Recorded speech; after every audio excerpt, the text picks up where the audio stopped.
पाचोरा शहरात दिनांक 4 जुलै रोजी सायंकाळी 6:15 वाजेच्या सुमारास थरारक घटना घडली आहे। पाचोरा बस स्थानकाच्या मुख्य गेट समोर एका तरुणावर अज्ञात व्यक्तींनी सिनेस्टाईल गोळीबार करत त्याची हत्या केली आहे।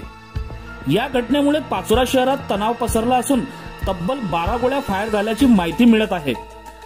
आकाश कैलाश मोरे, वय वर्ष 26, राहणार छत्रपती शिवाजीनगर पाचोरा असे आहे।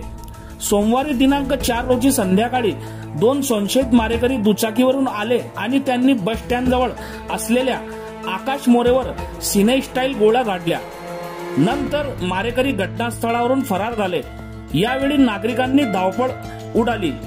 पाचोरा पोलिसांनी घटनास्थळी धाव घेऊन घटनेची माहिती घेऊन जागा सील केली।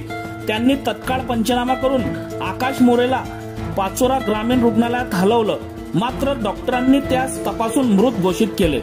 शहरात नाकाबंदी सुरू असून मारेकऱ्यांचा शोध घेण्यासाठी पोलीस पथके रवाना करण्यात आली आहेत।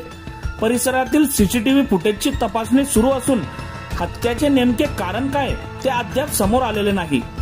पोलिसांनी तत्काळ फॉरेन्सिक लॅबला घटनेची माहिती दिल्याने फॉरेन्सिक व्हॅन देखील घटनास्थळी दाखल झालेली आहे। पाचोरा पोलिसांनी गुन्हा नोंदवून अधिक तपास सुरू केला आहे।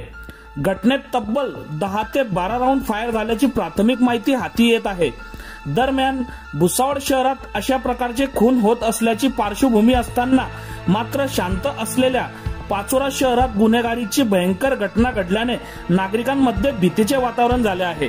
बघत रहा MH19 न्यूज।